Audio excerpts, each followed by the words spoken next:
Hello students, Jai Hind. Welcome to my channel Jesus education point. जैसे कि बेटा आप सभी ने देखा होगा, लास्ट वीडियो में मैंने आपको एसेक्सुअल रिप्रोडक्शन के बारे में डीपली एक्सप्लेन कर दिया था। ओके, अगर आपको उस वीडियो में कोई भी डाउट होता है या आपने अगर वो वीडियो नहीं देखी है तो लिंक आपको मैं डिस्क्रिप्शन में प्रोवाइड कर दूंगा, उसको जाकर के जरूर देखें, तभी आप जो है इसको देखें, आपको तभी अच्छे तरीके से समझ में आएगा।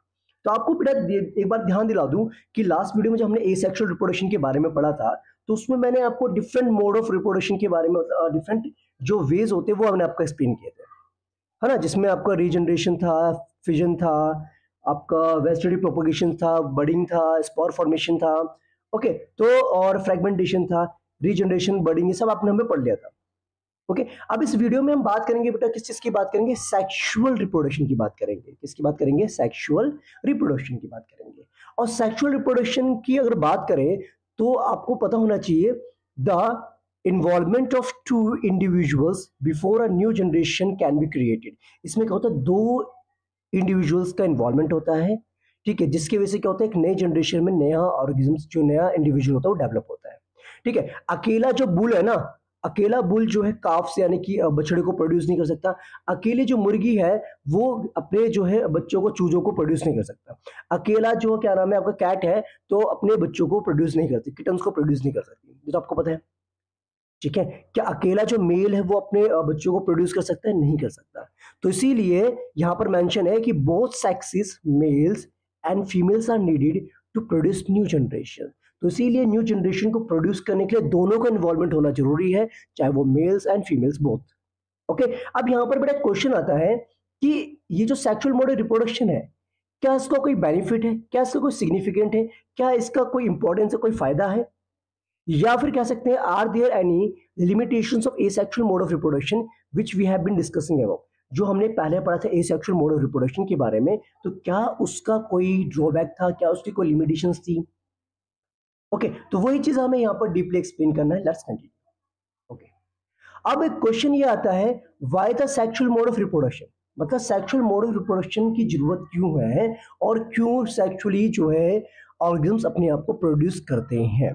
तो देखो बेटा, the creation of two new cells from one involves copying of the DNA as well as cellular apparatus।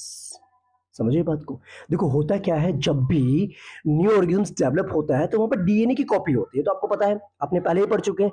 अब डीएनए की कॉपी के साथ साथ ना उस पूरे सेल का भी क्या होता है, कंपोनेंट्स का भी कॉपी होती है। ओके, अकेला सिर्फ डीएनए कॉपी नहीं होता, डीएनए कॉपी के साथ साथ उसके अंदर जितने भी कंपोनेंट्स प्रेजेंट है सेल के अंदर, वो सबका कॉपी किया जाता है। Clear note? ओके, आगे देखिए बेटा, every individual organisms can be protected by variation, but in a population variations are useful for ensuring the survival space. आपको पता है कि अगर मैंने आपको याद है, आपको जब हमने वेरिएशंस वाले बात करी थी तो आपको याद होगा, variations is important for the survival species. किसी भी स्पीसीज के सर्वाइवल के लिए वेरिएशंस बहुत ज़्यादा इंपॉर्टेंट है, ठीक है। जैसे कुछ ऑर्गेनिज्म की बात करें, कुछ बैक्टीरिया की हम बात करें, कुछ बैक्टीरिया जो है अगर एक पार्टिकुलर टेम्परेचर पे सर्वाइव कर पा रहे हैं, अगर टेम्परेचर बढ़ जाए तो अगर जो ऑर्गेनिजम्स अपने आप को वेरिएंट करेंगे, मतलब वेरिएशंस आएगा जिन ऑर्गेनिजम्स में, वही आगे उस टेम्परेचर को झेल पाएंगे, अदरवाइज सारे के सारे क्या हो जाएंगे, डेड हो जाएंगे, मर जाएंगे। ओके, अब जब डीएनए कॉपी होता है ना, बट ये ना एक तरीके से क्या होता है, स्लो प्रोसेस होता है। क्या होता है, जब डीएनए कॉपी होता है तो आपको पता है बेटा उसमें प्रोटीन्स में चेंज आते हैं, प्रोटीन्स में चेंज आना मतलब एरर्स आना, एरर्स आना का मतलब जो वेरिएशंस आना, वेरिएशन का मतलब क्या, जो नई स्पीसीज आएगी उसमें थोड़ा बहुत वेरिएशन होगा ही होगा। ओके, तो एसेक्सुअल रिप्रोडक्शन में आपने पढ़ा था, वहां पर वेरिएशन होने के चांसेस क्या होते हैं, बहुत कम होते हैं। क्या होते हैं? बहुत कम होते हैं। ओके, अगर इस वेरिएशन को मुझे बढ़ाना है तो मुझे क्या करना पड़ेगा, सेक्सुअली रिप्रोडक्शन करना पड़ेगा, या सेक्सुअल रिप्रोडक्शन करना पड़ेगा ऑर्गेनिजम्स को। ओके, क्यों? देखो होता क्या है इसमें, देखो एक two different individuals in a population would have quite different patterns of accumulated variation. बिल्कुल सही बात है। अगर मैं बात करूं दो इंडिविजुअल्स, अलग अलग इंडिविजुअल्स की बात करूं, जैसे आप बात कीजिए आपकी मदर एंड फादर की बात करें, तो दोनों के डीएनए बिल्कुल डिफरेंट थे। ओके, जब आप हुए तो आपके अंदर क्या है, उनका जो बेसिकली उन दोनों के डीएनए का कॉम्बिनेशन आया कि नहीं आया, तो इसका मतलब आपके अंदर जो वेरिएशंस आए, दोनों डीएनए की वजह से वेरिएशंस आए, है ना। तो आगे जो जनरेशन आपकी होगी उसमें और वेरिएशन आने के चांसेस हैं, ठीक है। तो ये चीज आपने ध्यान रख लिया। कंबाइनिंग वेरिएशंस फ्रॉम टू और मोर इंडिविजुअल्स वुड दस create new combination of variants, ये मैं आपको बता चुका हूँ, ठीक है। ठीक है बेटा, आगे देखते हैं। The sexual mode of reproduction incorporates such a process of combining DNA from two different individuals during reproduction। तो आपको पता चल गया बेटा, जब हम सेक्सुअल मोड ऑफ रिप्रोडक्शन की बात करते हैं तो यहाँ पर क्या होता है, दोनों इंडिविजुअल्स के डीएनए कॉपी होते हैं जो नई जनरेशन में यानी कि न्यू इंडिविजुअल्स में या फिर न्यू ऑर्गेनिज्म्स में आपके जाते हैं। क्लियर? तो यहाँ पर जो वेरिएशन होने के चांसेस बहुत ज्यादा होते हैं। तो अगर आपसे पूछा जाए एग्जाम में या कभी भी कि सेक्सुअल मोड ऑफ रिप्रोडक्शन के क्या सिग्निफिकेंट है, क्या इसके एडवांटेजेस है, तो आपको क्या ध्यान रखना है, यहाँ पर मैंने मेंशन भी किया हुआ है significant of sexual mode of reproduction. एक तो यहाँ पर बेटा जेनेटिकली वेरिएशन होने के चांसेस बहुत ज्यादा बढ़ जाते हैं। ठीक है, अगर वेरिएशन होगा तो सर्वाइवल के चांसेस भी बढ़ जाएंगे।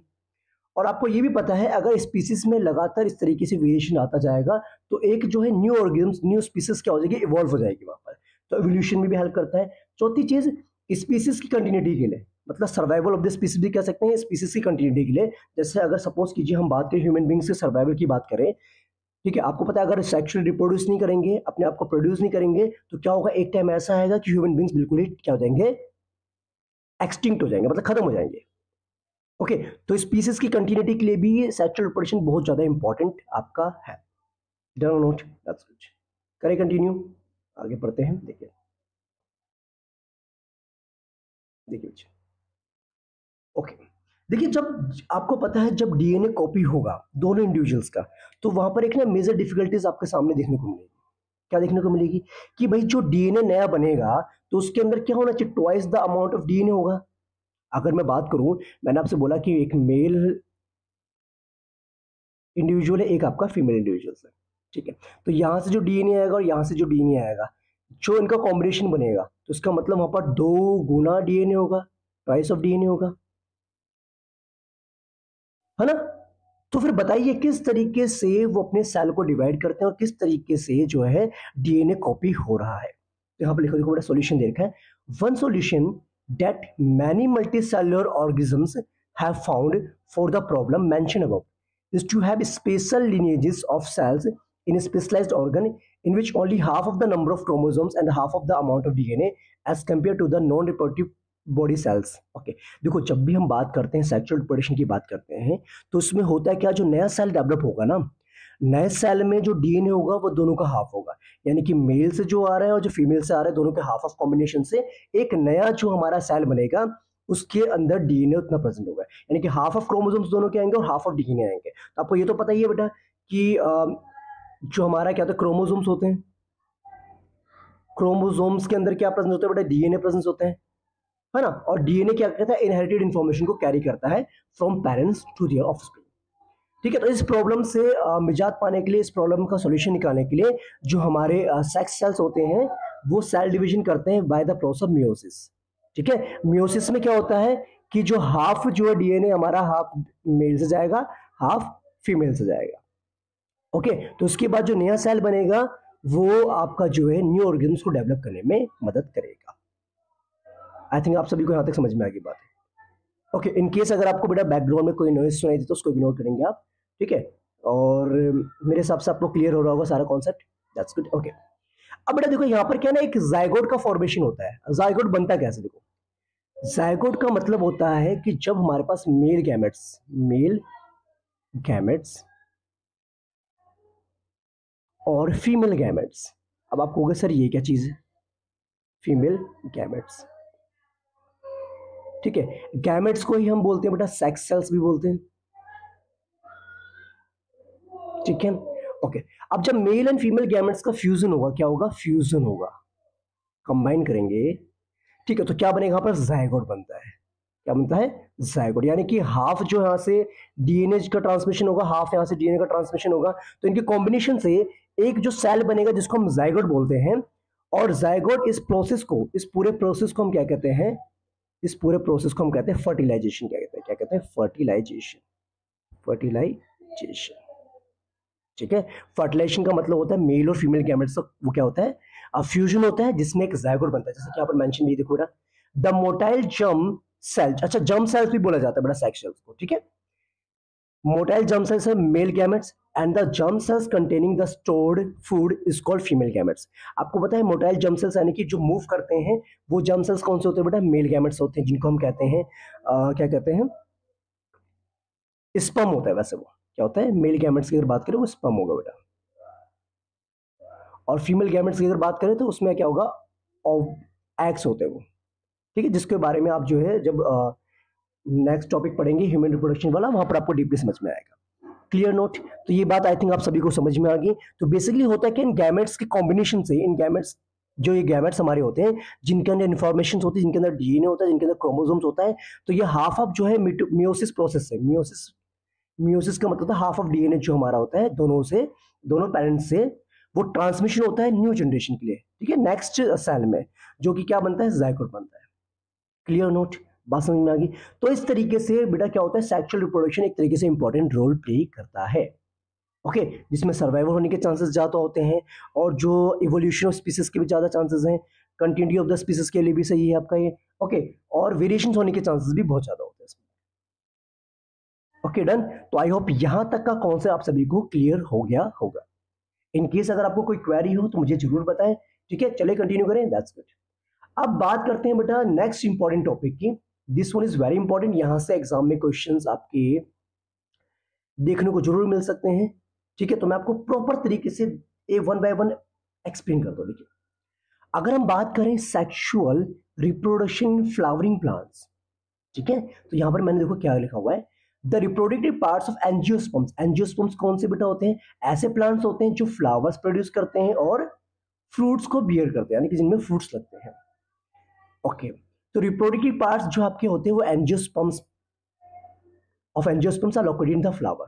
आपको पता होना चाहिए कि अगर हम एंजियोस्पर्म्स की बात करें, उन प्लांट्स की बात कर रहे हैं जो फ्लावर्स को प्रोड्यूस करते हैं, जो फ्रूट्स को बियर करते हैं, मतलब जिनमें फ्रूट्स लगते हैं, तो उनका जो रिप्रोडक्टिव पार्ट होता है वो कहाँ प्रेजेंट होता है? फ्लावर में प्रेजेंट होता है। जैसे कि एक फ्लावर का आपको क्रॉस सेक्शन एरियाज दिखा रखा है आपको, मतलब जैसे कि एक फ्लावर का आपको लॉन्गिट्यूडिनल सेक्शन ऑफ फ्लावर आपको मेंशन कर रखा है यहाँ पर। ठीक है, ये आपका हिबिस्कस प्लांट है। डिफरेंट पार्ट्स जो आपके फ्लावर के हैं आपको पता होना चाहिए। एक तो सेपल्स होते हैं। सेपल्स कौन से होते हैं बेटा? ये जो ग्रीन कलर के, इनको हम सेपल्स बोलते हैं। पेटल्स जो कलर होते हैं इनको हम पेटल्स बोलते हैं। और उसके बाद स्टेमन, स्टेमन इज मेल रिप्रोडक्टिव पार्ट होता है। और पिस्टिल और कार्पेल जिसको कहते हैं वो बेसिकली होता है फीमेल रिप्रोडक्टिव पार्ट, इसको कार्पेल भी बोला जाता है। ओके, ठीक है। Stamens and pistils are basically the reproductive parts of the flower which contain germ cells। तो मैंने आपको पहले बता दिया। ठीक है, तो अगर हम बात करें रिप्रोडक्टिव ऑर्गन्स की बात करें, रिप्रोडक्टिव पार्ट्स की बात करें फ्लावर की, तो आपको पता होना चाहिए एक होता है स्टेमन जो कि मेल रिप्रोडक्टिव पार्ट होता है, एक होता है आपका पिस्टिल और कार्पेल जो कि फीमेल रिप्रोडक्टिव पार्ट होता है किसका? फ्लावर का। ओके, अब बेटा फ्लावर भी आपके दो कैटेगरीज के होते हैं। तो यूनिसेक्सुअल, यूनिसेक्सुअल का मतलब जिसमें विच कंटेन्स एदर स्टेमन्स और पिस्टिल। ठीक है, या तो उसमें एक ही रिप्रोडक्टिव पार्ट होगा, या तो फीमेल रिप्रोडक्टिव पार्ट होगा या फिर मेल रिप्रोडक्टिव पार्ट होगा। बायसेक्सुअल की बात करें तो बायसेक्सुअल के अंदर दोनों प्रेजेंट होते हैं, स्टेमन्स भी और पिस्टिल दोनों ही प्रेजेंट होता है, जैसे कि यहाँ पर आपको हिबिस्कस प्लांट का दिखा रखा है। ओके, और यूनिसेक्सुअल के एग्जांपल आप देख सकते हो, पपाया हो गया, मेलन हो गया, वाटरमेलन हो गया। ठीक है, और बायसेक्सुअल का हिबिस्कस एंड मस्टर्ड हो गया। स्टेमन की बात करें तो स्टेमन आपका कौन सा होता है? मेल रिप्रोडक्टिव पार्ट होता है, जिसके अंदर क्या होते हैं? जिसके अंदर पोलिन ग्रेन्स होते हैं। क्या होते हैं? Pollen grains. Pollen grains basically yellow colour के होते हैं, दाने से होते हैं। ओके, और pistil is present in the centre of a flower and is a female reproductive part. ये तो आपको मैंने बता दिया है। फीमेल रिप्रोडक्टिव पार्ट जो सेंटर में आपको दिख रहा है बेटा, ये वाला पार्ट, ये जो पूरा पार्ट है इसको हम पिस्टिल बोलते हैं और कार्पेल भी बोलते हैं। Okay, clear note? और इसके कितने पार्ट्स है? पिस्टिल के 3 पार्ट्स। देखो, स्टिग्मा है, स्टाइल है और ओवेरी है। Clear note? अब होता क्या बेटा, ये जो हमारे पास है ना स्टेमन, स्टेमन के भी 2 पार्ट्स है बेटा। देखो, एक तो एंथर है, एक फिलामेंट है। फिलामेंट ट्यूब को हम कहते हैं और एंथर हमारा ये वाला पार्ट जिसमें क्या प्रेजेंट होते हैं? यहाँ पर प्रेजेंट होते हैं पोलन ग्रेन्स प्रेजेंट होते हैं, जो कि येलो कलर के दाने जैसे होते हैं। ठीक है, पोलन ग्रेन्स। Clear note? यहाँ तक की बात समझ में आ गई? आगे समझिएगा। The swollen bottom part of the is the ovary. ये तो मैंने आपको बता दिया। मिडिल पार्ट जो हमारा होता है elongated पार्ट, स्टाइल हो गया। टर्मिनल पार्ट जो हमारा होगा sticky, may be sticky is the stigma. देखो, मैंने आपको पहले बता दिया कि अगर हम फीमेल रिप्रोडक्टिव पार्ट की बात करें तो आप देख सकते हैं कि जो ऊपर वाला पार्ट आपका दिख रहा है ये वाला, ठीक है, this part is non stigma. और ये जो हमारा पार्ट दिख रहा है जो बिल्कुल ट्यूब से दिख रही है आपको, ये स्टाइल है। और नीचे जो उठा हुआ पोर्शन दिख रहा है इस तरीके से, इसको हम कहते हैं ओवेरी। ओके, और ओवेरी के अंदर ही क्या प्रेजेंट होते हैं, जर्म सेल्स प्रेजेंट होते हैं, फीमेल जर्म सेल्स जिनको हम एग्स बोलते हैं या ओव्यूल्स बोलते हैं। और पोलन ग्रेन्स बेसिकली क्या होते हैं बेटा, ये आपके होते हैं मेल मेल गैमेट्स होते हैं फ्लावर के। ओके, चलिए यहाँ पर बेटा मैंने सब अंडरलाइन किया हुआ आपको समझाने के लिए। द ओवेरी कंटेन्स ओव्यूल्स, जैसा कि मैंने आपको बता दिया था, हर एक ओव्यूल के अंदर क्या होते हैं बेटा, एग सेल्स प्रेजेंट होते हैं, ठीक है। Male germ cells produce by pollen grains fuse with the female gametes present in the ovule. आपको पता है बेटा जो मेल जर्म सेल्स होते हैं वो फीमेल जर्म सेल्स यानी कि एग सेल्स के साथ क्या करते हैं, फ्यूजन होता है, जिस प्रोसेस को हम क्या कहते हैं, फर्टिलाइजेशन बोलते हैं। ठीक है जी, आपको मैंने पहले ही बताया था, जिससे क्या बनता है, जायगोट बनता है। क्या करता है, जायगोट बनता है। और जायगोट क्या करता है, मल्टीपल डिविजन्स होता है उसका, और उसके बाद वो क्या करता है, शीट्स बीट्स डेवलप करने में हेल्प करता है, जैसे कि यहाँ पर बड़ा मेंशन किया। देखो ओके, इसको एक्सप्लेन करने से पहले एक चीज समझ लेते हैं। अच्छा बेटा, पॉलिनेशन का मतलब क्या होता है, what do you mean pollination? Pollination, देखो पॉलिनेशन का मतलब ट्रांसफर ऑफ पॉलिन ग्रेन्स होता है, ठीक है। अगर पॉलिन ग्रेन्स जो ट्रांसफर हो रहे हैं एक फ्लावर के एंथर से सेम फ्लावर के स्टिग्मा में, तो उसको कहते हैं सेल्फ पॉलिनेशन कहते हैं। अगर वो वन फ्लावर के एंथर से दूसरे फ्लावर के स्टिग्मा में जा रहा है तो उसे क्या कहेंगे हम, क्रॉस पॉलिनेशन कहेंगे। क्या कहेंगे हम, क्रॉस पॉलिनेशन बोलेंगे, ठीक है। क्रॉस पॉलिनेशन का मतलब समझ में आया बेटा, transfer of pollen grains from one flower to the another flower. Means कहने का मतलब क्या, transfer of pollen grains from the anther of one flower to the stigma of another flower is called cross pollination. In case अगर pollen grains हमारे transfer होते same flower के anther से to the stigma of the same flower, that it means it is known as self pollination. अब ये transfer कैसे होते हैं बेटा, क्रॉस पॉलिनेशन होता है कैसे, देखो इसमें बेटा कुछ एजेंट्स यूज होते हैं, जैसे विंड हो गया, वाटर हो गया, एनिमल्स हो गया।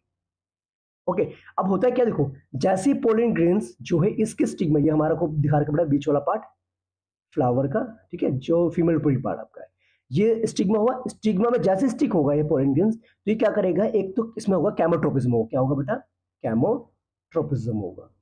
कैमोट्रोपिज्म आई थिंक आपने पढ़ा होगा लास्ट चैप्टर में। कैमोट्रोपिज्म क्या होता है बेटा, जिसमें ग्रोथ ड्यू टू केमिकल्स होता है, ठीक है। तो यहाँ पर केमिकल रिएक्शन हुआ, पोलन ग्रेन्स एक ट्यूब बना देगा जिसको हम कहते हैं पोलन ट्यूब। ओके, और ये जर्म सेल्स क्या जाएगा, सीधा का सीधा यहाँ से कहाँ चल जाएगा, ओवरी के अंदर चल जाएगा। और ओवरी में क्या प्रेजेंट है, फीमेल जर्म सेल्स, तो वहां पर इनका क्या होगा, फ्यूजन होगा। और फ्यूजन होने के बाद यहां लिखा देखो, after fertilisation the zygote divides several times to form an embryo. अब आपको पता है बेटा, जब फर्टिलाइजेशन होता है फीमेल गैमेट्स का और मेल गैमेट्स का, तो it leads to the formation of zygote बनाएगा। और जायगोट की अगर बात करें तो जायगोट का जब मल्टीपल टाइम्स डिवीजन होगा तो क्या बनाएगा, एम्ब्रियो बनाएगा, ठीक है, within the ovule. The ovule develops a tough coat and is gradually converted into seed. फिर जो ओव्यूल है ना ये बेटा, ओव्यूल क्या करेगा, टफ जो है कवरिंग बना देगा, कोटिंग बना देगा, जिस जो कि किसमें कन्वर्ट हो जाएगा, सीड में कन्वर्ट हो जाएगा, ठीक है। The ovary grows rapidly and ripens to form a fruit. जो ओवरी वाला पार्ट है, ये वाला पार्ट है, ये क्या हो जाएगा बेटा, पकना स्टार्ट कर देगा और एक फ्रूट्स में कन्वर्ट हो जाएगा। उसके बाद क्या होगा, जो पेटल्स होंगे, सेपल्स होंगे, स्टेमन्स, स्टाइल एंड स्टिग्मा में श्रीवल एंड फॉल ऑफ। और बाकी जो पार्ट्स होंगे फ्लावर के, वो सारे के सारे क्या करेंगे, फॉल डाउन हो जाएंगे, यानी विल्टिंग हो जाएगी, यानी गिर जाएंगे सारे के सारे। Okay, clear note. और इस पूरे प्रोसेस को हम कहते हैं जर्मिनेशन ऑफ सीड बोलते हैं। क्यों, क्योंकि बेटा होता है कि यहाँ पर मेल और फीमेल गैमेट्स का फ्यूजन हो रहा है, फ्यूजन से जायगोट बना, और जायगोट का मल्टीपल डिवीजन से एम्ब्रियो बना, एम्ब्रियो के बनने के बाद यहाँ पर एक सीड बनी, और इस सीड को बनने का जो प्रोसेस होता है that is known as germination of seed. It's clear note, सभी को समझ में आ गया। ओके, अगर जर्मिनेशन ऑफ सीड का कोई आपका एग्जाम में क्वेश्चन आता है, अब ये डायग्राम के थ्रू भी एक्सप्लेन कर सकते हैं। ओके, तो यहां तक कोई क्वेरी, कोई डाउट अगर आपको है तो आप मुझे बता सकते हैं, ठीक है स्टूडेंट्स। चलिए, अब यहाँ पर एक एक्टिविटी मेंशन है, यहाँ पर ये कह रहे हैं कि एक काम कीजिए कि आप जो है बंगाल ग्राम यानी कि चने को भिगा के रखिए, कुछ चनों को भिगा के रखिए पूरी रात। Drain the excess water and cover the seeds with a wet cloth and leave them for a day. फिर आपने क्या करना है, भिगाने के बाद उसमें जितना पानी सब निकाल देना और गीले कपड़े से उसको आपने कवर कर देना है, इसको बीज को, ठीक है। बस ध्यान रखना बेटा, सीड्स जो है वो क्या नहीं होनी चाहिए, सूख नहीं जानी चाहिए। Okay, cut the piece of cut open the seeds carefully and observe different parts. आप देखेंगे बेटा, जब बीज से उसको कट करेंगे, ये हमारे पास देखा चना देखा ना, तो आप देखिए इसमें ना आपको अलग अलग पार्ट्स दिखेंगे। तो आप देखा जब चने को बीच में से ब्रेक करते हैं, दो पार्ट्स निकलते हैं, एक तो होता है बेटा कोटिलेडोन बोलते हैं इनको हम कहते हैं कोटिलेडोन, जो कि फूड स्टोर करते हैं, ओके, और आप देखेंगे एक ऊपर की तरफ ऐसा पार्ट निकल रहा होगा बेटा, और एक नीचे की तरफ निकल रहा होगा। जो ऊपर की तरफ पार्ट निकलता है उसको प्लूमले कहते हैं, जो कि फ्यूचर शूट यानी कि फ्यूचर जो पार्ट होता है उसको कैरी करता है। शूट मीन्स जो ऊपर की तरफ ग्रो करता है, आपका स्टेम वाला पार्ट जो होता है, ठीक है। रेडिकल्स वाला कौन सा होता है, जो फ्यूचर रूट्स यानी कि नीचे की तरफ जो ग्रो करेगा। रूट्स वाला नीचे की तरफ जाएगा, प्लूमले जो भी आपका होगा ये फ्यूचर शूट को कैरी करेगा और ये एक तरीके से एक प्लांट में कन्वर्ट हो जाएगा। Done note. तो आई होप बेटा यहाँ तक के जो कॉन्सेप्ट आप सभी को समझ में आ गए होंगे। अगर आपको कोई भी क्वेरी हो तो मुझे जरूर बताएंगे। ओके, तो इसके बाद वाला जो टॉपिक है बेटा आपका रिप्रोडक्शन इन ह्यूमन बींग्स वाला, ये मैं आपको नेक्स्ट वीडियो में एक्सप्लेन करूंगा। ओके, फिलहाल के लिए आप जो है जो भी क्वेरीज हो, जो भी आपको डाउट मुझे बता देंगे आप। ओके, तो आई होप यहाँ तक का कॉन्सेप्ट आप सभी को समझ में आ गया है। इन केस अगर आपको कोई भी लगता है किसी भी टॉपिक में आपको कंफ्यूजन है तो आप मुझे जरूर बताएं, सो दैट मैं आपको वो कंफ्यूजन नेक्स्ट वीडियो में क्लियर कर दूं। ओके, तो अगर आपको वीडियो पसंद आती है तो अपने दोस्तों के साथ जरूर शेयर करें, और वीडियो को बेटा आप देखें जरूर और लाइक जरूर करें, ठीक है, और कमेंट करना ना भूलें। तो मिलते हैं नेक्स्ट वीडियो में, तब तक के लिए अपना ध्यान रखेंगे। Bye bye, take care and Jai Hind.